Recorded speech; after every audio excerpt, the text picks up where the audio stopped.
Est-il bon d'être un bon mangeur? La Gemara dans Psachim, nous dit la chose suivante.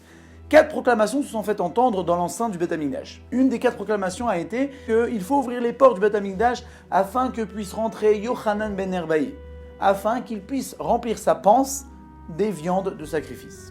La Gemara nous dit que ce Kohen avait une qualité assez spéciale, c'est qu'il était un très bon mangeur. Pourquoi? Puisque la Gemara nous dit qu'il avait l'habitude de manger tous les jours 300 veaux, 300 tonneaux de vin et en dessert 300 poulets.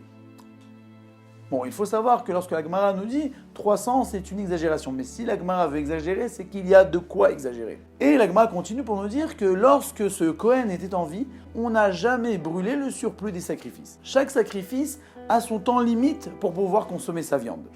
Passé ce temps limite, il faut brûler le reste de la viande. Puisque cette viande-là est devenue notare et donc impropre à la consommation, donc il faut la brûler sur le misbéach. Mais grâce à ce Kohen, lorsqu'il était en vie, on n'a jamais brûlé le surplus, puisqu'il n'avait pas de surplus, puisqu'il mangeait tout. Et nous voyons que la Gemara nous valorise ce Kohen. C'est pour nous dire qu'une personne peut avoir, a priori, une qualité qui a l'air pas très valorisante. Mais s'il sait s'en servir à bon escient, alors oui, là, elle est valorisante. Par exemple, nous savons que lors de l'année, il y a plusieurs moments où nous avons, oui, la mitzvah de manger. La veille de Yom Kippour, il y en a qui ont l'habitude de prendre 6 repas, ou sous la souka. Chaque aliment consommé sous la souka est une mitzvah. Ou même toutes les semaines, le Shabbat. Beaucoup de gens ont une difficulté de faire la souda shishit puisqu'ils ont le ventre bien rempli. Et encore plus la 4e souda pour accompagner la reine de Shabbat, la Melavé Malka. Mais une personne gourmande devrait sauter sur l'occasion d'être gourmande pour pouvoir honorer le Shabbat, pour pouvoir faire des belles seudotes, aussi bien pour la souda shishit que la Melavé Malka. Ou de profiter de faire de nombreuses seudotes avec de Kippour puisque chaque seuda est une mitzvah.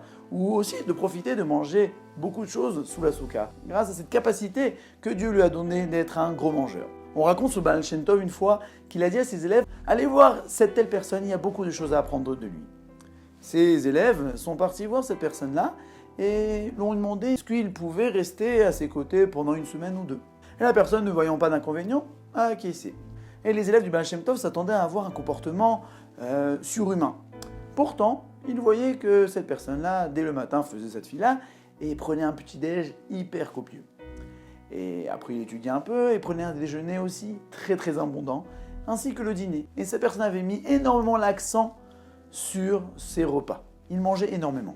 Alors là, les élèves se sont demandé, déjà, on voit pas que c'est un juif tellement extraordinaire, et en plus, on voit qu'il est à fond sur sa nourriture. Et les élèves du Baal Shem Tov lui ont demandé, mais monsieur, pourquoi vous mangez tellement? Pourquoi vous mettez tellement l'accent sur vos repas?